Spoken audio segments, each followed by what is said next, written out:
All right, welcome to the first episode of the Twilight Hour, a weekly podcast where we pick an episode from the classic television show The Twilight Zone and discuss it. I'm your host, Sam, along with my esteemed colleagues, Cousin Chum, and the voice of the awesome YouTube channel Robopulp Media, Mel. Hello. Gentlemen, how are we doing this evening? Good. Excited to get into podcasting. Yeah. Okay. Never done before. Thank you for joining me on this this half hour or so. So the episode we chose to go with this weekend, this is our first episode, is The Monsters Are Due on Maple Street. So just to kind of give a quick summary of the episode, basically it starts out as any rural 50s neighborhood, very Rockwell, right? Very Rockwell painting kind of feel, and suddenly something flew overhead, which caused all the electronic devices to kind of stop working. Lights, cars, and everything. All of a sudden, resulting in widespread panic. All right, so Yes. What are you guys' thoughts on the episode? I liked it. I guess this is probably a cliche, but it's very topical. Like, to say that it's very topical because it's so many things are very topical. Very true, yeah. That's one thing you look on social media. People are always digging something from the past and saying, wow, this is very Right. topical. Wow, this is so accurate of the present situation. Right. But it's true. It actually does fit into that. Very timely. It's a Yes. very timely episode. Cousin Chum, what's your thought? I liked it too. I don't really have anything new to add. Most of the situation you found it can be related to today too, Yeah. which is kind of scary to think about. Yeah. Yes, yeah. Considering this came out in, 1959? I think that's And- the original date of airing. Yeah, I mean, we're literally almost 60 years afterward, and a lot of the stuff that's happening in this episode draws a very strange and uncomfortable parallel to what's To the happening present, now. yeah. Yeah, I mean, the one very understated issue this episode brings up to me is our thirst for the unsettling need for like this immediate answer, right? Especially with the age of social media where answers are like as simple as Wikipedia or Google Not search. accurate answers, but something Yeah. that maybe gives you some Something comfort, I that gives- guess. Yeah, Confirms your suspicions, maybe you Yeah. could say. for sure. Yeah, and it is scary, I guess, if you're you're not willing to do a little Yeah. bit of research. Just go whatever the first thing you find on Twitter or yeah, Facebook. exactly. Yeah. Which for some people that seems to be the resources of choice. Yes, yeah, For maybe the only quote-unquote- resource. Quote unquote facts, yeah. And we saw that too in the kid where his resource or understanding quote unquote of the situation is based on comic books Comic book, he yeah. read. Yeah, And very true. yeah, that just started. That was like the catalyst for the whole situation. Yeah. Well, there were other things too, but that was definitely on top. Yeah. I found that amusing too, in that little kid. I want to say that's like the Rod Serling stand-in. Yeah. I imagine. I don't know much about Rod Serling. I guess now I want to look into his life. But I thought like that has to be Rod Serling putting himself in there. Like he must Oh, have been yeah. like a dreamer who read comics and was told Yeah. that you're a nutcase and you have your Yeah. head in the clouds. Yeah, Rod Serling, he actually serves in the military. I think one of his hobby was reading comic books and stuff. So, Okay, yeah. I have to look can- into his life. I know nothing Yeah. about him other than that he's the Yeah. creator of This guy's probably the premier show The of guy's- fantasy and fiction. Yeah, the guy's fucking brilliant. So yeah, I mean, so Yeah, Monsters cursing Do already, on yeah. Maple. There's so many different characters that's projected on the show. There's the guy that kind of initiates all the conflict because he's very scared and he's unsure, and he's the one that's quickly looking for answers. So as a result, he kind of, throw this whole who is it kind of veneer to the show, where who's the real monster, That's right? Charlie, right? Charlie, yeah. The yeah. big guy. Yeah, Charlie the big guy, yeah. Yeah, so before you know it, everybody's pointing fingers on everybody else, which is really, again, very timely to what's going on now because, we're such a divided kind of country right now. Yes, definitely. yeah. You got Republicans hating Democrats, liberals hating the The conservatives. others, Yeah, so it's such a divided notion, and all due to, misunderstanding or paranoia. People register things in such different manner where it creates like this strange kind of dynamics where trust is the issue. Mhm. Like, which is Well, it basically- starts with that particular individual just saying all this nonsense or tweeting all this nonsense. Yeah. That usually people say no, that's not true. Yeah. But the people who are into him say, yeah, it's true. Like they believe it no matter Right. what, they believe it. So Yeah, so it certainly go back to people really having this penchant of wanting an answer like right away. You know, they'll take whatever they can get according to their own bias and prejudice. You know. And in this case, you can make the parallel that these people wanted to believe what this kid was saying. Yeah, because it's like, you got your head out of the clouds, kid. But then someone, go ahead, tell me. Well, you've been doing it, but go ahead, tell me. Like, you just keep feeding a little more and a little more. And they totally ran with it too. Yeah, like they totally. And that's all it took. Like, no one actually immediately. Yeah. Immediately after that, they start accusing everyone else. Yeah, so it's like that was there already. Like I would say that there was a lot of if we were to look into backstory of this episode, there were a lot of little antagonisms going on. Like somebody's dog was the crapping in somebody's lawn. Someone maybe had the fence a couple of feet over into their property. Like there's a lot of like buried antagonisms, and this thing was the catalyst that launched them out. That is true. That's so I would actually because usually that's what it is. Like what we're seeing now here. Like if we're gonna get specific, it's the end result of stuff that happened years ago. Right. It's just manifesting itself now when you have this guy just always bringing it up, always bringing it up. Very true. Yeah, I think one of the more powerful moments in the show is when the main character, Steve. I guess Steve. Yeah, where he was like, "What are we gonna do? Pick out every single idiosyncrasies and create something out of it?" You know. So basically, he's saying that when we're in this kind of state of paranoia, every little details become something. The smallest thing. Yeah, something that you would laugh at or you ignore all of a sudden. Hey, why did you do that thing? Yeah. You read about people who gaslight too. They use things like that. Like, why did you do that thing that way? Yeah. Like, I don't know. You never think about it. But, if you're a person who's not very sure of yourself, they'll start using that. They'll start infiltrating your mind and putting ideas about someone else. Very true. Very true. Yeah. I could imagine, again, if we look into the backstory of this neighborhood, I can imagine one neighbor, hey, Mr. So-and-so, he cuts his lawn this way. Yeah. We go this way. Yeah. Hey, what is that, a commie thing? When they started picking on Goodman, I can't remember. I can't remember the names either. Yeah, Goodman, like, their reasoning was he's lived here the least amount of time, 5 years. I was like, you're looking for any reason just to pinpoint. Yeah. And looking at Charlie, his character wasn't about looking for reasoning or understanding. He's just trying to look for the next victim to blame. Yeah. Which, Yeah. So the common denominator is like they were all looking for something that's different from who they are, right? So there's a monster. And since they're just about wholesome white breasts, the only thing left to do is like, hey, you got a ham radio. Hey, you look at the sky at night. Like, you're all the same. They literally come from the same genetic cloth. Yeah, exactly. It's just a bunch of white people. Yeah. So I really, really love the title, The Monsters Due on Maple Street. One, it alludes to the alien spacecraft that comes through, and two, it alludes to our inner monsters that surfaces when stuff like this. And I think Rod Serling actually, in the end, I don't know if you caught his closing monologue. I can't remember now. Yeah, where he goes, they're actually more to weapons of war than bombs and missiles. Mainly it's the what was it? The prejudice and our own personal prejudice and paranoia. Yeah. So I think he totally hit it right on the head. So we're gonna play that little. I imagine if he's a veteran, I guess he saw that. He saw how people were worked into combat, had to get people into fire for combat and things like that.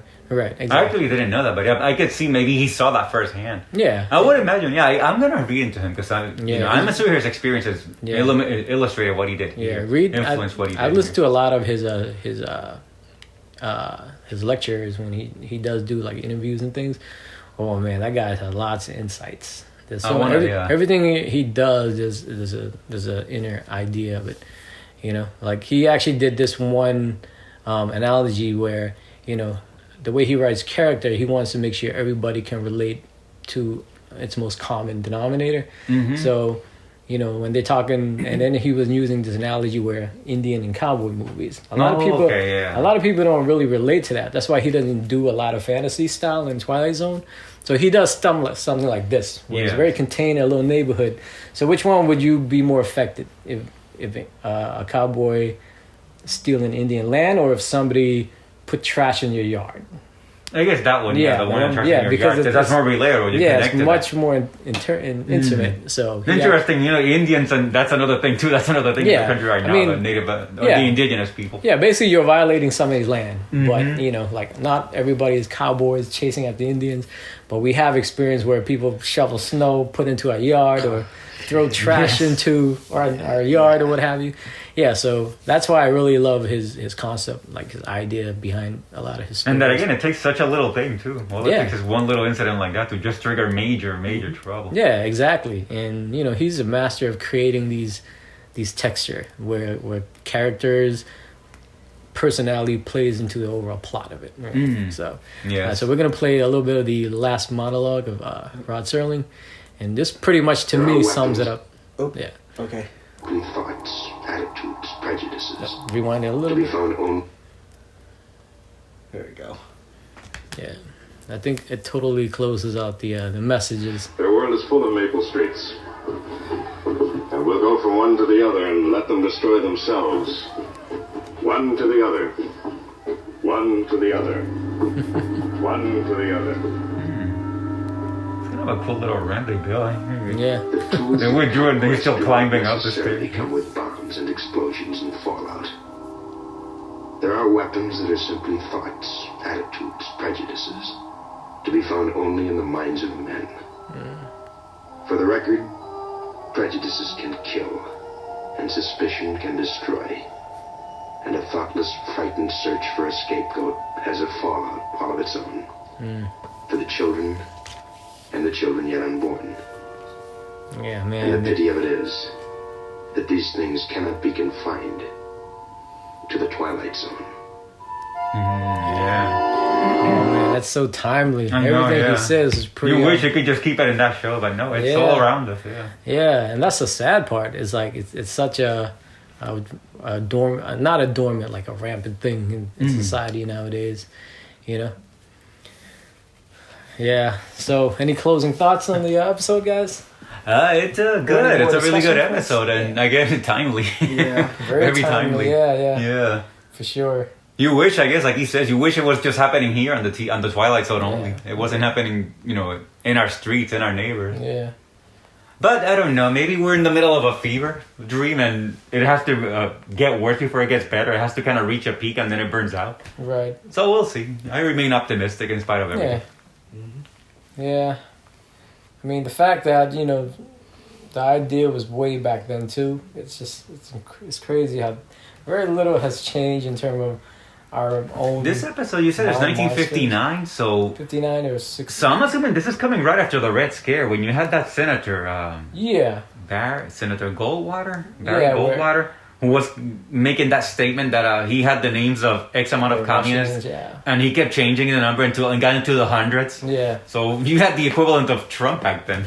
A guy just like creating Yeah. fear, like these people are taking over your neighbors, they're gonna move into Yeah. your backyard, and Yeah. There's a lot of. I mean, he draws a lot of metaphors from those Russians invasion thing because technically anybody who's outside the United States are referred to as alien form, right? yes, so, yeah. So a lot of his concepts. I can see him drawing inspiration from that because that cost a lot. In Hollywood, it happened to blacklist where some writers or producers Yeah, or actors who are they couldn't work. They suspected had to go to Russian. Europe. They had to go to other places. Right. And I'm sure that had like consequences too, where like they stopped talking to each other. Family members stopped talking. Yeah. They were turning on each other because you're a communist. Like, Right. back then it was communist. I don't know exactly what it is now. It's so many names. Oh yeah. to Now do the it's same everything. thing. Everything. Yeah, it doesn't really even Yeah. matter. You call it whatever, and it's just Yeah. you so- suck. Yeah, everybody is attacking everybody else based on their own personal agendas, So, yeah, I mean, very much parallel to what that show is about, everybody. Yeah, and I guess it's cyclical too. They say things go in cycles, and I guess it's true. Like this thing happened in the 50s. I guess we're going through something like that again now. Yeah, for sure. Fear and paranoia, that's what it is. So, And I guess the other things happening outside of the United States as well, Yeah. and the pandemic that we're going through now also. right. So just a lot of things that Yeah. I guess are stressing people out, Yeah. and so, someone just wants answers or something to change. Yeah, I mean, we're literally like a tea kettle. Like, That's what I mean. boiling, Yeah, it's yeah. like it needs to reach that point of a Right. boiling point to then where it's finally let off relief steam. of Yeah. steam. Yeah, very true.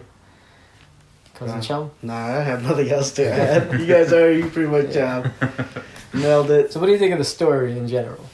I liked it. It's kind of like something I wish I can't, relate to, but somewhere deep down, you know that is true what they say too. Yeah. Monsters of the Mind. And the mind is Maple Street, you know? Yeah. So, yeah, I even like the name, the title, Maple Street. It gives off this very calm and suburban. Yeah, it's probably the most suburban. I could imagine him in the writing, like he probably tried all kinds of different names before he settled on Maple Street, because it's probably, sounds more it's very suburban than that. Sweet and saccharine. Evokes this, Maple. like a Rockwellian. You said a Rockwellian type of suburbia. Yeah. That probably doesn't exist, as we can see from here. That it's always been more like Lynchian than Rockwellian. That's just an image, but that's true. Underneath it's more David Lynch. More Lynchian, yeah. Yeah. All kinds of perviness going on in their homes. A lot of layers there. Yeah. For sure. Blue Velvet is more accurate. Yeah, exactly. Which is the same thing. You have in that movie. You have this beautiful lawns, it's a great everything. movie, by the way. And then you have this ear in the grass with like hands on it, just gross looking. Yeah, Mulholland Drive too. Like they have, okay, yeah. Well, yeah, I guess you could see that. Yeah. They paint this really cool picture of Hollywood, but there's such a dark underbelly. Dark underbelly, yeah. So. Such a bizarre. You were gonna say something? Conglomeration. No, I'm good now. Okay. Should we discuss if we have another title for next week or? Yeah, I don't know. You guys would like to do that? Hopefully, in time, we'll evolve into just sci-fi discussion. Yeah, that'd be awesome. Because I think, I can bring stories that not necessarily with these topics, but just stories for discussion. Yeah. Short stories or novels for discussion. Yeah, for sure. So I'm a big fan of Philip K. Dick. It'd be cool to bring Philip K. Dick into this. Yeah. And interesting in some ways too. This is actually a very PKD theme of paranoia and suspicion. Right. He lived that pretty much. Yeah. Too bad he never wrote for this show. Yeah. Ray Bradbury, I believe, wrote a few episodes. Ray Bradbury, Richard Matheson. I think Harlan Ellison might have written one or two. Yeah. I mean, Charles Beaumont. The All Stars, the All Stars of the day, I guess, wrote for that. If not for this, they were for The Outer Limits, so they were in one of the other shows. So there were some Night writers. Gallery, or it could be Night Gallery, because after Twilight Zone, Rod Serling went and produced and created Night Gallery. Was that audio, or was that like a thing like No, this? it's actually an anthology, just like this, but it dealt more with psychology versus. Okay, well, I didn't know that, because I know of a Night Gallery, but it's audio drama. It's like audio only. So I didn't know about that. See, I don't know nothing about Rod Serling, even though we're all like in the shadow of his work. Right. Yeah, he's awesome. Definitely look into him. I'm gonna study him when I get home tonight. Well, if I was to pick a episode for next week, possibly The Walking Distance. The Walking Distance? Yeah, it touch on a theme that I'm very fond of, and that's nostalgia. Okay. So, that's very topical also. Yeah, very topical. Nostalgia now is like profitable too. Yeah. You can make so much money now with people like with this like pathological like 80s craze and nostalgia. Everybody's such a thing. Yeah. So yeah, I mean, any last closing statements? No, good writing, good episode. Check it out. Yeah. Netflix available. We're not affiliated with Netflix, but we like Netflix. Yeah. So where can they find you guys? You guys any social media you want to plug in? I am on Twitter at Robopulp, and I have a channel called Robopulp Media on YouTube. Very great channel. I definitely recommend you guys check that out. So my channel, for the people who do know, it's a 1 minute review, SP. Basically, I try to review as much as I can in the span of 1 minute. It never really pans out that way, but So sometimes a lot of times it takes more than that. Yeah, it does. Yeah, sometimes there's so much details and things, so it's hard to really do. Cousin Chum. Oh, I have no channel. I keep a low No profile. social media. Usually in the conspiracy theory room. Deep web. The government can find him. Theory. No location, no digital footprint. So that's Walking Distance right there. All right. So thank you. Yeah, that was a good one too. So thank you very much for joining us on this first episode of Twilight Hour. We will see you soon in the next episode. Bye. Bye. Peace.